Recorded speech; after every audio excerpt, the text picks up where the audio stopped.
recuerdan que hace ya 3 años, aproximadamente 3 años, un poco más de 3 años, una enfermedad nueva en China que nos puso a todos en alerta y que se propagó rápidamente por todo el mundo, y era una enfermedad que era una transmisión de animales a humanos, y se produjo una pandemia de la cual estamos hablando hoy día y que no ha dejado muchas secuelas. La Sociedad de Medicina Interna de la República Dominicana, preocupada y en apoyo a la educación médica continuada, inicia sus jornadas de conversatorios en apoyo a la investigación clínica con esta enfermedad muy interesante.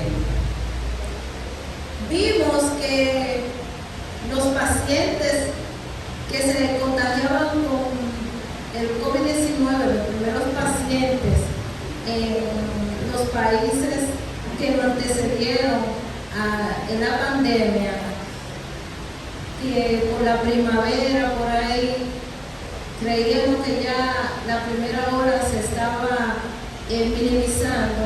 Entonces empezaron esos pacientes a quejarse de que no podían dormir bien, de que tenían mucha fatiga, de que no pensaban igual que antes. Entonces se empezó a hablar del COVID prolongado o el long COVID. Buenos días. Esto que la doctora está diciendo, pues ya en algunas ocasiones hemos escuchado, pero hay unas palabras nuevas, como que hace un par de meses o hace un año han surgido y están como que sobre la palestra pública, y es lo de el long COVID. Entonces, a mí me interesaría saber, doctora, ¿qué es el COVID prolongado? O sea, ¿qué es el long COVID? Antes de eso, tengo que decir que nosotras trataremos de aclarar algunas dudas sobre esto. Estoy acompañada por la doctora Dilcia Rodríguez, médico nutriólogo y médico internista en formación, y quien les habla, Tamara Feliciano, médico ayudante del Centro Médico UCE y secretaria de la sociedad. Nosotros vamos a hablar hoy del long COVID, lo que se sabe y lo que no se sabe de él. Bueno, el long COVID o COVID prolongado se define como una enfermedad que se presenta en los pacientes que han tenido COVID o sospecha de COVID leve, y que esos pacientes 90 días después, 3 meses después, empiezan a tener síntomas que se han descrito aproximadamente 200 síntomas, como fatiga, debilidad, anosmia, entre otros. Ese es el long COVID. Claro que sí, que se puede presentar en pacientes que han tenido COVID grave, esos pacientes que han ido a la unidad de cuidado intensivo, claro que sí. Pero la mayoría de los pacientes son de COVID leve. Y una cosa, doctora, hemos tenido muchos casos de COVID desde el 2020 hasta la fecha, pero la epidemiología o cuántos pacientes están afectados por COVID prolongado, ¿se sabe alguna cifra de eso? Bueno, son millones de pacientes los contagiados y una cantidad importante de fallecidos. Se dice que el long COVID afecta al 10 o al 15% de todas las personas que han tenido COVID. Entonces, cuando uno ve la estadística, son aproximadamente 65,000 pacientes y subiendo la cifra. El otro día yo estaba leyendo un artículo que salió en JAMA, que 65 millones de personas a nivel mundial que padecen COVID prolongado, y uno dice, pero wow, ¿por qué? O sea, ¿cuál sería la razón?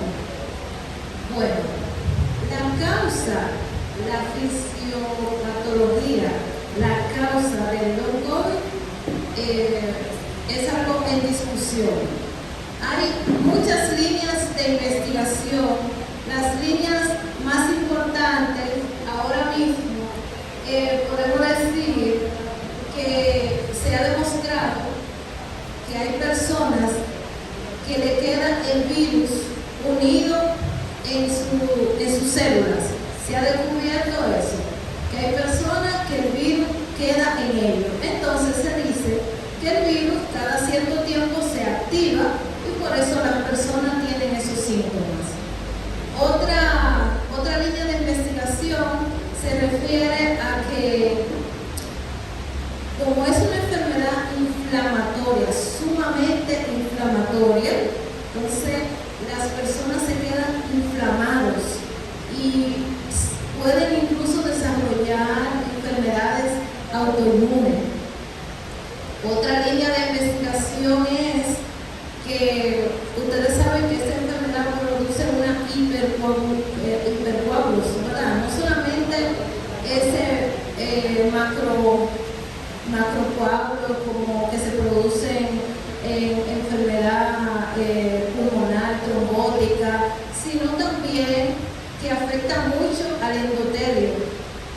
Entonces, esa es otra línea fuerte de investigación. Incluso en la India hay una doctora que ella diagnostica a la persona con COVID prolongado haciéndole un fondo de ojo y está demostrado que esas personas disminuyen sus arterias a nivel ocular y es una condición para ella decir que el paciente tiene COVID prolongado y lo está tratando con un medicamento que todavía no tiene nombre, exacto. Y existe otra línea que es la disautonomía. El COVID-19 al principio se pensaba que no atravesaba la barrera encefálica, pero se ha visto que sí la atraviesa y que puede hacer daño a nivel de los nervios periféricos. La persona tiene una disautonomía. Ustedes saben que en ese sentido hay cosas que nuestro cuerpo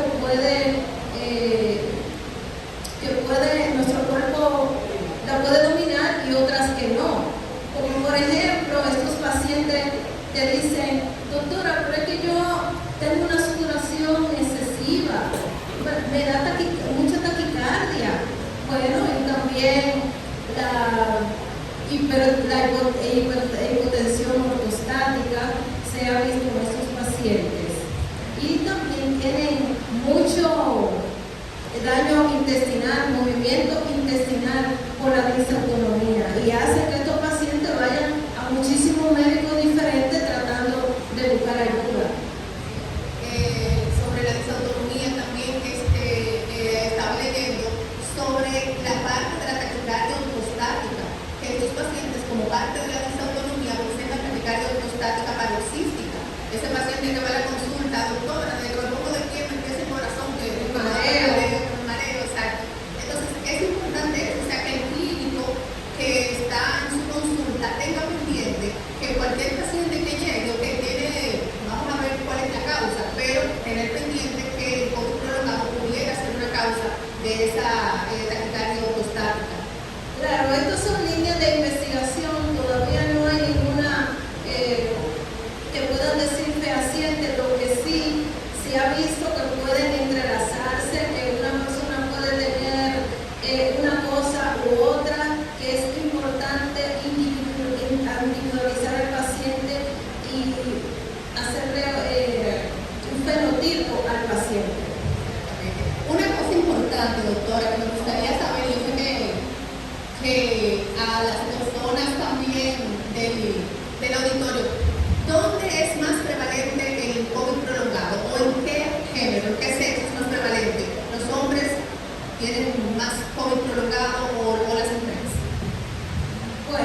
nosotras somos más estrógenos, ¿verdad?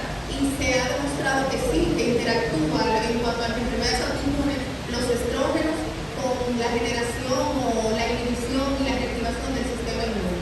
Claro. Parece que el COVID prolongado también va Por esa línea. Mire, Doc, ya tenemos como que desde el 2020 escuchando COVID severo, COVID leve y ahora long COVID prolongado, pero ¿existe alguna diferencia en cuanto a las secuelas? O sea, yo decir, yo padecí un COVID severo y quedé con fibrosis pulmonar, o hice un infarto por COVID severo, ¿eso es lo mismo que decir tengo long COVID?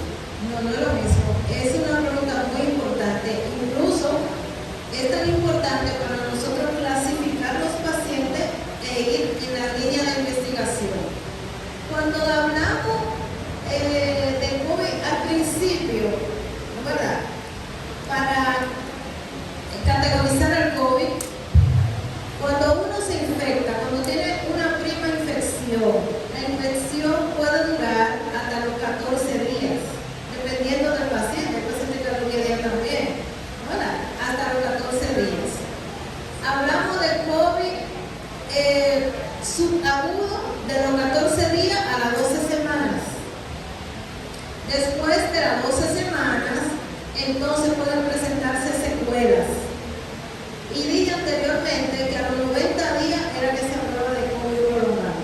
Entonces, una persona con COVID puede debutar como diabético. Entonces, eso no es un COVID prolongado, eso es una secuela. Puede debutar como hipertenso, puede infartarse, puede hacer un accidente cerebrovascular, una trombosis, ¿verdad? Entonces, eso serían secuelas del COVID. Entonces, el COVID prolongado es toda esta sintomatología. Toda esta sintomatología que nosotros tenemos que evaluar bien nuestro paciente y mandarle a hacer estudios por los síntomas que el paciente presente, y sí hay patologías ya que están demostradas en COVID prolongado. Por ejemplo, una persona que vaya a su consulta con un dolor de pecho tipo anginoso y que el paciente sea un paciente sano, aparentemente antes de darle el COVID, y el paciente diga, bueno, pero es que yo tengo este dolor, y ustedes le hacen toda la anamnesis y demuestran que es un dolor anginoso, tienen que evaluarlo. Miren, se ha visto que los estudios comunes que le mandamos a hacer a los pacientes, el eco, la prueba de esfuerzo, salen normales. Que para nosotros saber si tiene daño en su corazón, tenemos que hacerle una resonancia magnética específica con gadolitio, y ahí podemos ver. Incluso la muestra que deja este tipo de enfermedad es diferente a la otra miocardiopatía. Hasta ahí bueno, a propósito de eso, hace unos meses, en enero de este año, se publicó en la revista Circulation este artículo. Se llamó un estudio que se hizo, se recopilaron datos de pacientes desde marzo del 2020 hasta abril del 2021, en plena pandemia. O sea, fue un estudio que se hizo en meta-análisis en 25 hospitales, y justamente lo que se buscaba era caracterizar esos pacientes con COVID grave, porque hicieron COVID grave, caracterizar esa cicatriz miocárdica que la doctora nos comenta. Realmente la cicatriz miocárdica en el paciente con infarto, en el paciente con una estenosis aórtica, en el paciente con una miocarditis es diferente, y se va a identificar realmente con una resonancia, y el real estadio del gadolino es lo que nos va a hablar. No sabemos mucho de eso, pero lo que sí sabemos es que la cicatriz que dejaba el COVID era una cicatriz diferente, era una cicatriz que hasta el momento no se había descrito, era una cicatriz de microinfarto. Entonces, en el COVID prolongado es importante conocer esto. Es, como decía la doctora, una entidad protrombótica donde hay un daño a nivel del endotelio, y la cicatriz que deja es una cicatriz diferente de microinfarto, un nuevo patrón de cicatriz que se describió en este estudio de COVID. Ustedes saben que el COVID es una enfermedad que produce daño cardiovascular, produce infarto, produce endocarditis, miocarditis. Incluso estamos viendo muchos pacientes jóvenes que aparentemente sanos, igual, pero Juan se murió, pero él no sufre de nada y se murió. Y los pacientes van preocupados diciendo, doctora, yo quiero que usted me haga una evaluación completa, porque mi contemporáneo, amigo mío del colegio, se cayó muerto. Y entonces yo estoy preocupado y quiero que porque el COVID es un daño estructural en el ser humano. Paciente dice con trombosis mesentérica. Así. Yo tuve uno así, 24 años. Hacía 4 meses que le había dado COVID, no fue al médico porque ustedes saben, quédese en su casa. Ahora, no fue al médico. Un muchacho joven llegó con un dolor abdominal, pero un dolor. Ahora, entonces, le digo yo a los residentes, miren señores, busquen el vascular, que es una trombosis mesentérica. Doctora, pero es que es un muchacho joven, y pero es que ese dolor que él tiene no es de otra cosa, pero miren la cara a ese niño, así era. Es una trombosis mesentérica o de la colateral de la mesentérica. Lo abrieron, lo operaron, pero el joven murió en 18 horas, ¿verdad? En 18 horas. Bueno, pero una cosa, doctora, ¿cuáles son los síntomas? El otro día usted me estaba hablando del tema y me dijo, dice, hay, o sea, más de 100 síntomas. Específicamente, ¿cuántos síntomas tiene COVID? Es como 200 síntomas, pero el síntoma que más lleva a la persona a la consulta, aunque no es el más invalidante, es la fatiga. La gente va por la fatiga, pero no es el más invalidante. El más invalidante es la niebla mental. Que dicen, bueno, pero es que ahora que a mí se me olvidan las cosas, una gente como yo que lee tanto y se me están olvidando las cosas. Invalidante y preocupante. Me está dando Alzheimer. Exacto. Entonces, miren, esa persona, también el COVID prolongado se ha visto que es a personas de mediana edad, personas en edad laboral, personas que hacían su vida normal, que iban al gimnasio, a su trabajo, y ahora no pueden hacer casi nada porque se cansan. Es una fatiga extrema, ¿verdad? Y se cansan y dicen, bueno, es que yo no puedo hacer lo que yo hacía antes. Yo era una persona activa y eso desespera. Y desespera porque van a los médicos y no le encuentran nada. Ustedes saben que no es un secreto para ninguno de ustedes que nosotros no tenemos una medicina organizada, ¿verdad? Aquí nuestra medicina no está organizada. Las personas van a los médicos por síntomas. A ellos les duele la cabeza, van al neurólogo. Si yo qué, van allí. Y las personas literal se te aparecen con 5 tomografías y muchísimo análisis, porque van después que han ido todas las partes. Entonces van. Bueno, doctora, mire, yo vine donde usted por recomendación, porque ya, mire, si usted no me dice lo que yo tengo, yo no sé lo que voy a hacer. Porque ya yo he ido como a 10 médicos. Pero, y aparte de esos síntomas tan preocupantes, hay otros que afectan otros órganos, porque bien nos decía, el COVID afecta a todos los órganos. Claro que sí, hay síntomas gastrointestinales, porque es que el COVID, como ustedes saben, se une a una proteína que está presente en casi todo el cuerpo, al AC2, ¿verdad? Entonces, por eso, es que está presente es una enfermedad multisistémica que está presente en todas partes, hasta en la piel. Estaba leyendo que incluso puede causar disminución de la reserva ovárica. Ojo a las mujeres que le dio COVID y que no han tenido hijos, apúrense. Y del espermatozoide. Sí, porque incluso se ha detectado los espermatozoides. Entonces, y justamente están preocupados sobre algo así.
entre la Delta y la Omicron que le da COVID prolongado, refiriéndose a la variante solamente. Sí. Perfecto, bueno. Ahora ustedes me preguntan, entonces ya que hablo de la vacuna, entonces la vacuna protegería para COVID prolongado. Sí, protege para COVID prolongado. Hay estudios que dicen que tú no estás vacunado con un esquema de vacuna normal, no se vacuna como se puso una paciente mía. Eso hace que la gente presente menos COVID prolongado. Pero ¿hay pacientes vacunados con COVID prolongado? Sí. O sea, teniendo COVID se vacunaron. No. Pacientes que ya vacunaron presentan COVID prolongado, sí. Ahora sí, la otra pregunta que tú me dices, sí. Miren, señores, yo pude contactar que habían pacientes que se ponían la vacuna estando enfermos. ¿Por qué? Entonces le echaban la culpa a la vacuna. Porque iban y me decían, doctora, yo me puse la vacuna y ahora yo estoy peor. Entonces yo le decía, entonces vamos a ver. Cuando tú te pusiste la vacuna, dime cómo tú estabas. Ah, yo tenía fiebre y dolor de cabeza y decaimiento. Digo que tú tenías COVID. Tú te pusiste la vacuna con COVID. Eso fue lo que pasó. A nosotros nos ayudó el Espíritu Santo. Ciertamente. Entonces, doctora, ¿cuáles son todas las enfermedades o la mayoría tienen factores de riesgo? ¿Cuáles son los factores de riesgo involucrados en hacer un COVID prolongado? Mire, señor, ustedes saben que es una enfermedad nueva. Al principio dijeron que para uno hacer COVID prolongado tenía que ser diabético, hipertenso, tener enfermedad cardiovascular, ser mayor de edad, pero nada de eso es verdad. Eso es para uno darle un COVID grave, ¿no es verdad? Que uno sea diabético, que sea hipertenso, que tenga enfermedad cerebrovascular, que sea mayor de edad, que tenga eso. Para uno, y obeso, sí, para uno presentar COVID prolongado hasta el momento, aunque la línea de investigación, lo que más, el apoyo mayor es que uno sea mujer y que uno se haya contagiado varias veces de COVID, porque aquí hay gente que le ha dado COVID muchas veces. Y lo toman como un chiste. Sí. Me dio 5 veces. Me dio 5 veces, entonces yo le digo, tú eres el COVID andante, porque cada vez que a uno se infecta del COVID, ¿no es verdad? Entonces tiene mayor cantidad de virus en su cuerpo. Y como recuerdan que le dije antes que existe una línea de investigación que dice que las personas se quedan con el virus en su cuerpo, no todo el mundo, que hay personas que se quedan con el virus, se unen a sus células de su cuerpo y que esa es una teoría fuerte para decir que se representa como prolongado porque los pacientes que tienen estos síntomas un día amanecen bien y un día amanecen mal. O sea, somos reservorios. Exacto. Sí.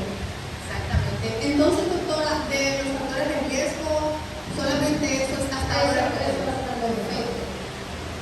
El diagnóstico, bueno, el diagnóstico. Un reto. El diagnóstico es un reto. El diagnóstico es como por descarte.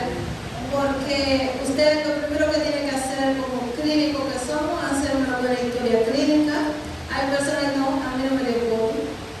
No, doctora, eso no es porque, mire, yo me hice 5 pruebas. Pero ¿qué pasa? No es necesario una prueba para saber si usted le dio COVID. Usted tenía los síntomas en esta pandemia, como dice mi profesor querido, el doctor Carlos Tavares, si tú oyes capatá en el Parque Independencia, ¿son caballos o son camellos? Tiene que ser caballo porque aquí no hay camello, ¿no? ¿Verdad? Entonces, tenía COVID. No, yo no tenía COVID. Miren, en mi casa tenía COVID mi abuela, mi papá, mi hermana, mi tío se murió de COVID. Yo fui, lo bañé, lo alimenté, pero a mí no me dio COVID. Yo me sentí un día que me dolía la cabeza, ¿no? ¿Verdad? Y una fiebrecita de un día, pero eso no es una gripe que yo tenía. Pero ahora, hace como 4 meses de eso y yo tengo una fatiga que no puedo caminar ni de aquí a allí. Mi vecino me dice que eso es el corazón. Entonces yo vine para que usted me examine eso, porque eso es el corazón, ya yo me tengo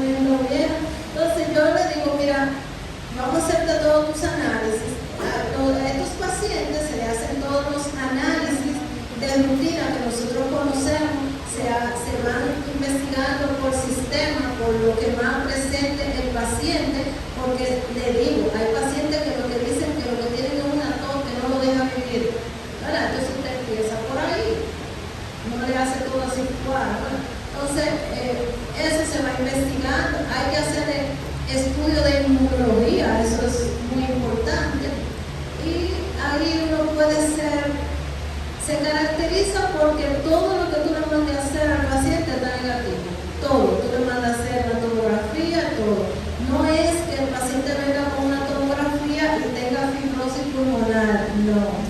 Eso fue secuela que le dejó el virus. La tomografía de este señor o de esta señora va a venir limpia. Todo le sale normal, todo le sale normal, todo le sale normal. Se parece mucho a lo del síndrome de fatiga crónica, que de hecho, los pacientes con COVID prolongado, cuando tú le atrasas con todos los criterios, presentan la mayoría de los criterios para el síndrome de fatiga crónica. Sí, y que si uno lo investiga bien, entonces tenía un válvula ahí, entonces se reactivó.